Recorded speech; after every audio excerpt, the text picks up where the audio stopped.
Bavandimwe, reka twongere dushima Imana n'ubundi ikomeje kudufasha ndetse ikatugirira neza, izina ryayo rihabwa icyubahiro. Ndashimira Imana kubw'uyu mwanya Imana iba yantije ndetse namwe ikawubatiza kugira ngo n'ubundi dukomeze kwigana ijambo ry'Imana. Ndabishimira Imana mbikuye ku mutima kandi biranyuze, kandi nizere ko namwe ariko bibanyuze. Tugiye kwigana amagambo rero ari muri cya gitabo n'ubundi nkomeje kubabwira, ariko ni kiraba gifite insanganyamatsiko ivuga ngo kugendana n'Imana mu masengesho. Kugendana n'Imana mu masengesho nicyo cyigisho tugiye kwigana. Ni gute twagendana n'Imana mu masengesho? Mbese Imana irifuza ko tugendana nayo mu masengesho? Nicyo cyifuzo cyayo rwose. Reka dusenge. Nyagasani, Mana ikomeye kandi ikiranuka, izina ryawe rihimbazwe.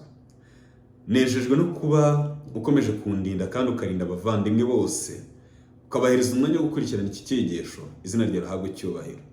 Turifuza ko ubugingo bwacu bukira, kandi turifuza kubugutegurira kugira ngo buturemo. Nyagasani, twambike imbaraga, kandi ni muri ubwo buryo tugiye kwiga ijambo. Reka utegure imitima yacu kuryumva no kuryakirana ubwuzu mu izina rya Yesu.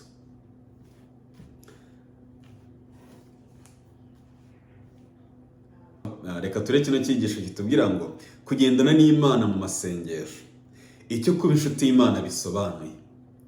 Hari amagambo dusanga mu gitabo cya Yakobo, wenda nk'urufunguzo rw'iki cyigisho ni ijambo riri mu gitabo cya Yakobo igice cya 2 umurongo wa 23. Haranditse ngo nicyo cyatumye ibyanditswe bisohora, bya bindi bivuga ngo Aburahamu yizeye Imana bimuhanizwa no gukiranuka, yitwa inshuti y'Imana. Barakomeje baravuga ngo ngewe n'inshuti yanjye Valerie bagiye kuduhereza amateka, ntabwo ari inkuru y'imfashanyigisho, ahubwo ni ibintu byabayeho, kandi ndabasabye nyabuna muze kugerageza mwumve iyi sano iri buze kuba hagati y'ibintu byombi. Baranditse ngo ngeweho n'inshuti yanjye Valerie twabaye inshuti guhera dufite imyaka 7.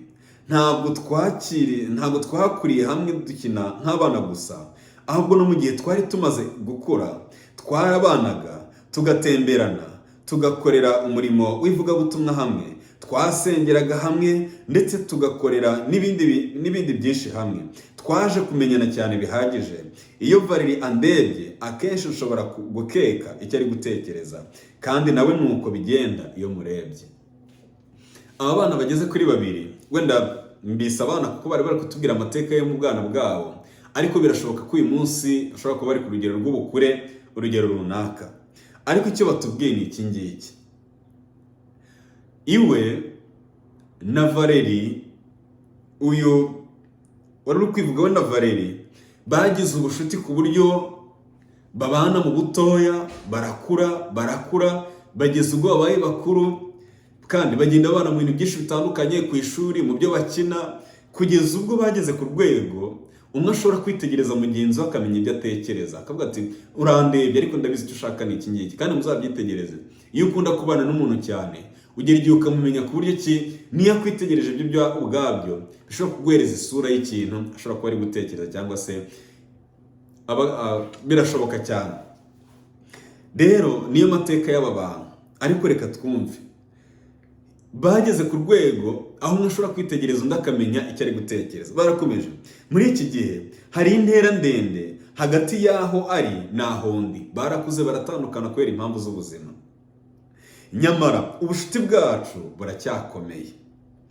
Turavugana kenshi, hafi ya buri munsi, kandi nyine si ngombwa ko tubanza kwibwirana. Baraziranye.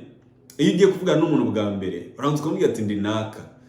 Ndetse hari n'igihe kubera kuvugana n'umuntu bigashyiramo igihe kinini, hari n'igihe bijya birangira n'ubundi ubanje kongera kumwibwira, ukamubwira uti ndi naka, ijwi ryanjye wararyibagiwe, cyakora ntabwo nakurenganyira igihe kinini tutavugana, kubera ko uwo muntu ntabwo ari inshuti yawe magara.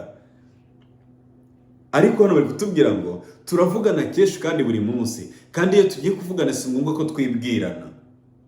Buri wese ahita amenya ijwi ry'undi, nuko tugahita dutangira kwibwirana ibituri mu mitima, tugatangira kubwirana ibituri mu mitima, tugasubukurira aho twari twasubikiye mu kiganiro twari duherutse kugirana. Iyo hari urugamba turiho tubwirana iby'umubabaro wa buri wese muri twe, kandi twaba twishimye tugasangira ibyo byishimo. Hashize igihe kinini turi inshuti mu byoroheje ndetse no mu bikomeye, kandi sinjya mpagarikwa umutima nuko Valeri azacana umubano nanjye nindamuka muvuzeho cyangwa nkamukorera ikintu kitari cyo. Iyo bafite urugamba bari kurwana babwirana amagambo yo kubakomeza, bakabwirana imibabaro ariko bagakomezanya, ndetse niyo hari ibyiza bagomba kwishimira barabibwirana. Aratubwiye ngo bafitanye ubushuti kugeza ubwo adashobora kwikanga avuge ngo nimvuga kuri Valeri nabi azandakarira cyangwa anyange. Oya rwose, ubushuti bwabo bwaragutse ku buryo cyo avuga ati ntago yabarakazwa nanjye, ahubwo ntago gutandukana kwacu muri make gushoboka. Hari icyo yavuzeho, uku niko isano dufitanye n'Imana ikwiriye kuba imeze. Hano ho baravuze ngo ahubwo dukwiriye kwicara tukabiganira. Iyo bafitanye ikibazo, bagiranye ikibazo, bakwicara bakabiganira. Reka twumve icyo uyu mwanditsi yarashaka kutubwira. Uku ni ku isano dufitanye n'Imana ikwiriye kuba imeze, ishaka gutura muri twe binyuze muri Mwuka Wera. Valeri n'inshuti ye barakundana ku buryo badashobora gutandukanywa n'ikintu icyo ari cyo cyose. Icyo ni kimwe. Ikindi, buri wese azi ijwi rya mugenzi we ku buryo icyo bagiye kuganira ntabwo babanza kwibwirana. Ikindi, iyo bagiye kuganira bakomereza aho bari bagereje kubera ko ubushuti bwabo bwaragutse, nta bindi bintu bahita binjiramo. Uku ni ku mubano wacu n'Imana ngo wari ukwiriye kugenda. Reka twumve. Ishaka guhinduka umugabane w'imibereho yacu. Imana irashaka kuza ikatubamo ku buryo ki ihinduka umwe mu bitugize, ku buryo umuntu aba ariho ariko agizwe no kuba Imana ituye mu bugingo bwe. Kandi ni ikintu cy'ingenzi ku buzima bwacu, nta nubwo ari inyungu ku Mana, ahubwo ni inyungu kuri twebwe. Nituyimenya by'ukuri, iyi Mana nituyimenya by'ukuri, ntituzakenera kuyibwira abo turi bo mu gihe dutangiye gusenga. Oya, kuko twagiranye ubumwe ntabwo tuzakenera kubanza kuyibwira. Ikindi, izahita imenya amajwi yacu, kandi natwe tuzahita tumenya ijwi ryayo kubera ko twagiranye ubushuti, duhura kenshi. Cyigisho kibanziriza iki mukibuka amagambo arimo, nuko bigaragara yuko nyine Imana hari uburyo ishaka kugira ngo ibane natwe mu buryo budasanzwe. Iki ngiki nari bagutubwira, ntabwo tuzabanza kuyibwira kuko izaba izi ijwi ryacu, izaba izi amazina yacu, kandi n'ijwi ryacu izaba irizi. Hano tuzatangira kuganira ibituri ku mutima duhereye aho twari twasubikiye ubushize. Niba duhagaritse imitima tuzayibwira ibidushavuje. Ntabwo inshuti zijya zihishanya, inshuti nyakuri ntabwo zihishanya, zibwirana ibiri mu mitima yabo.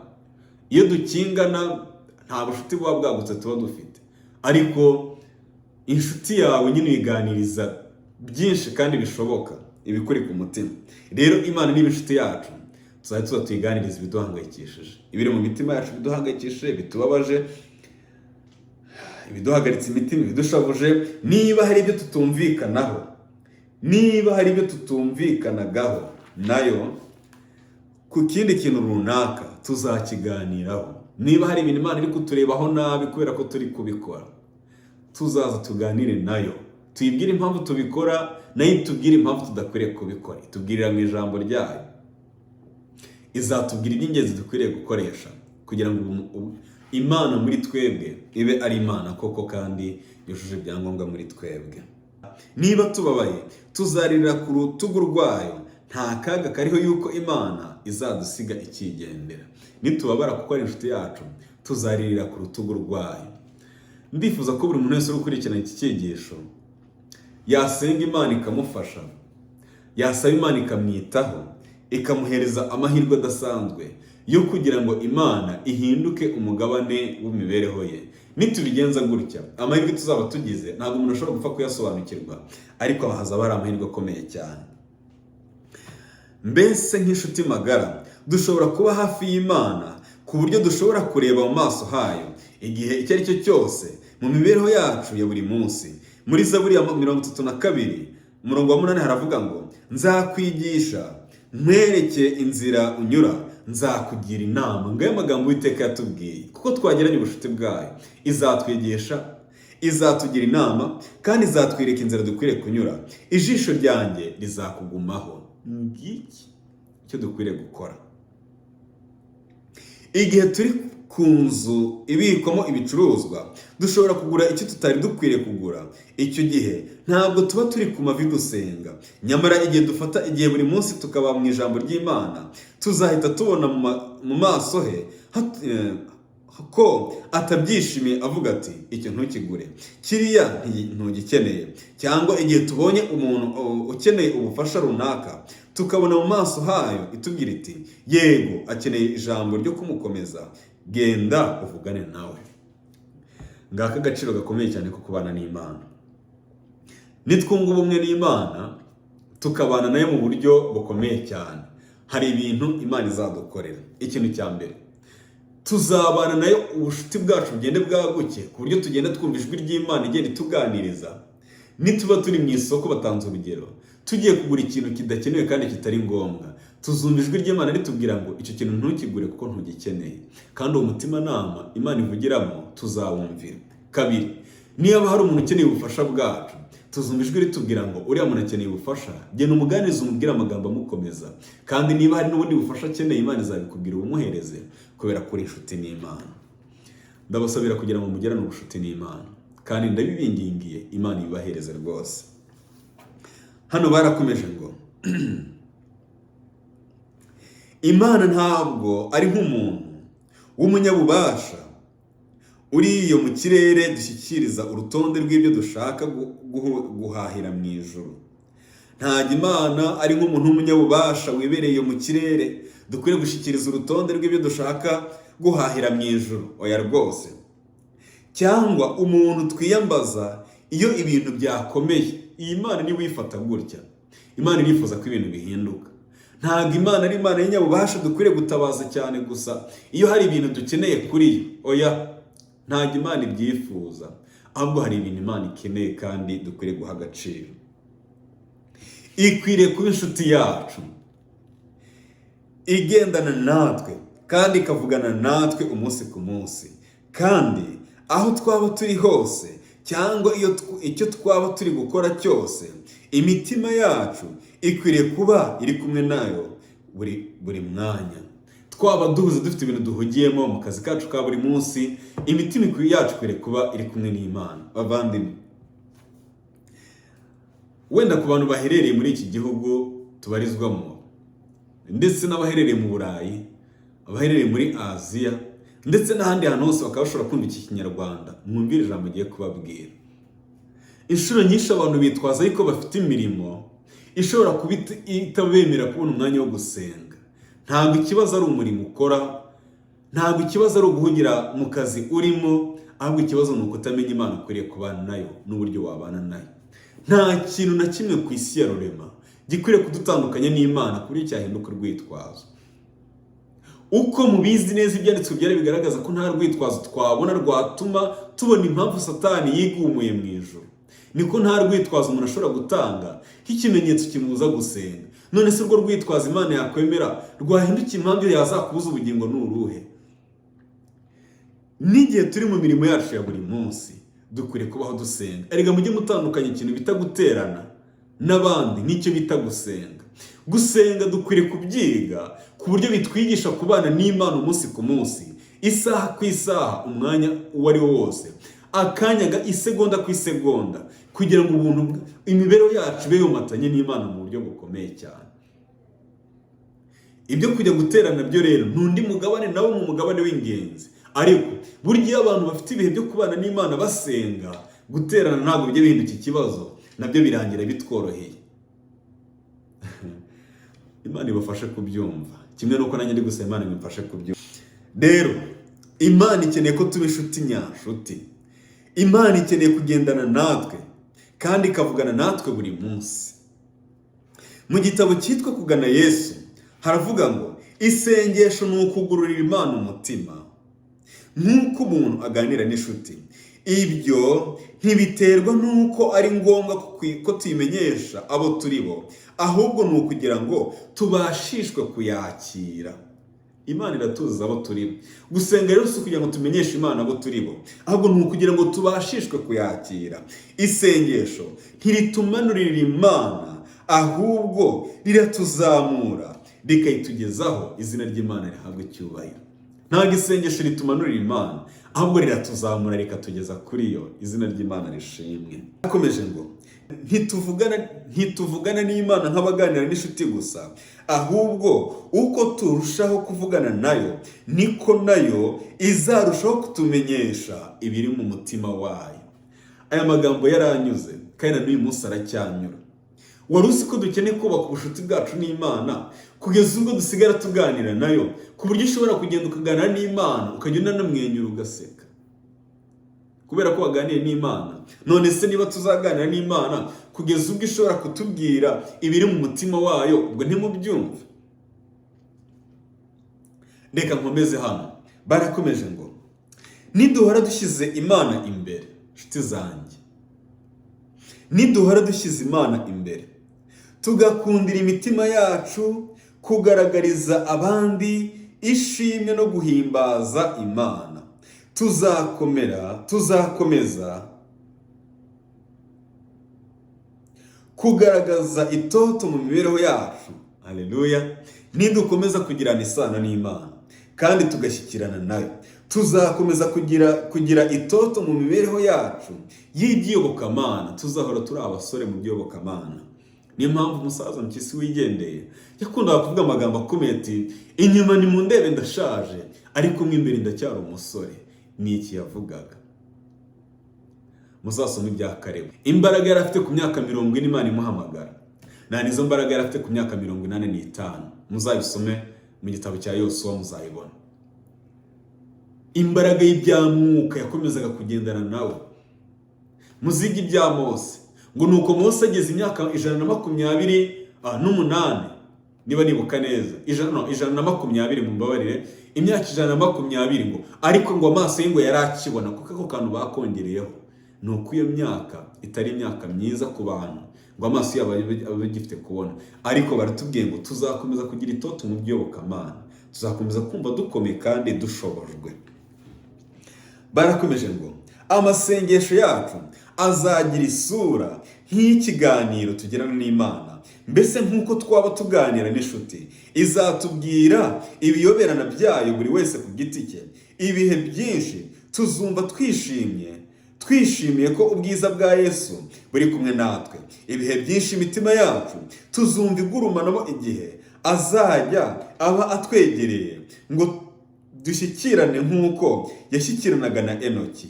Ibi bizahinduka ukuri mu mibereho y'umukristo. Mu mibereho ye hazagaragara kwicisha bugufi, kwiyoroshya, ubugwaneza, kwiyoroshya mu mutima, bibasha kwereka abo ahura nabo ko yahoranye na Yesu, cyangwa se ko yahoranye na Yesu kandi akaba yamwigiyeho. Izina ry'Imana rihabwa icyubahiro. Ibi ni bihindukira umugabane w'imibereho yacu. Tuzagera aho tugendana n'Imana nk'uko Enoki yagendanye nayo. Hari ikintu nababwiye gushize mu byigisho byatambutse, ariko nifuza kugarukaho none uyu mwanya. Enoki igihe yajyaga mu ijuru, umugore we, abaturanyi n'inshuti ze ntabwo bigeze bajya kumushakira mu mazi ngo yiyahuye. Ntabwo bagiye kumushakira muri kampani cyangwa mu kandi kazi, muri business runaka ngo niyo yahugiye.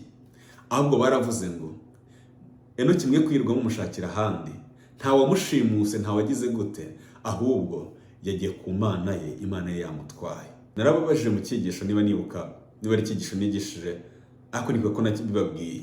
Mbese uwatubura yadushakira hehe? Imana ikeneye ko twubaka imibereho yo kubana nayo nk'uko Enoki yabigenje. Reka nihute.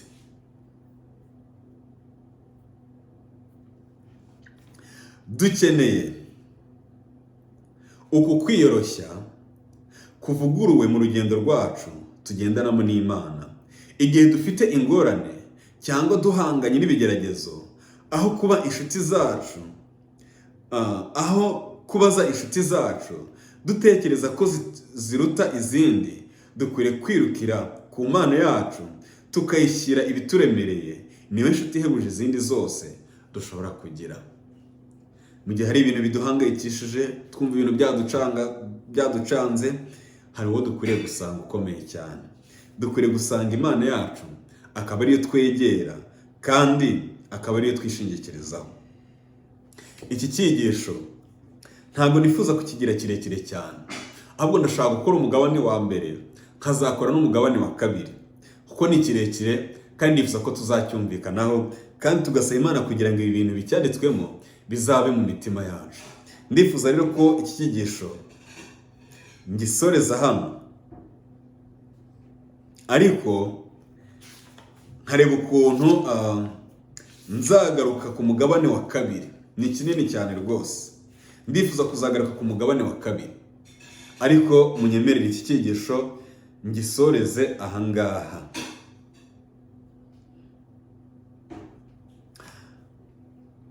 Nzagaruka ndi kuvuga ku bya Aburahamu nk'inshuti y'Imana, kandi ndabizi neza ko kizarushaho kuba cyiza. Uwiteka atugire neza kandi adukomereze amaboko mu izina rya Yesu.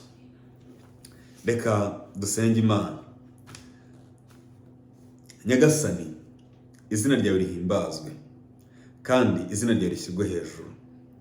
Nkomeje kwishimira imbabazi n'urukundo ukomeje kuduha rwo kubana nawe. Reka byose bikomeze kuba mu bushake bwawe, kandi dukomeze kumva urukundo rwawe rukomeza kutubamo. Waravuze ngo ibyo dusaba byose tubisabe tubyingingiye, ariko ahangaha ho urashaka ko tuba inshuti zawe magara, ku buryo ki amasengesho yacu ahinduka nk'ikiganiro cy'inshuti, uko inshuti ziganira. Ntabwo twabigishoboza kereka udushoboje. Reka ubidukorere mu izina rya Yesu. Utakomeza kutugira neza ndetse ukomeze no kuduha ibyiza byose mu izina rya Yesu.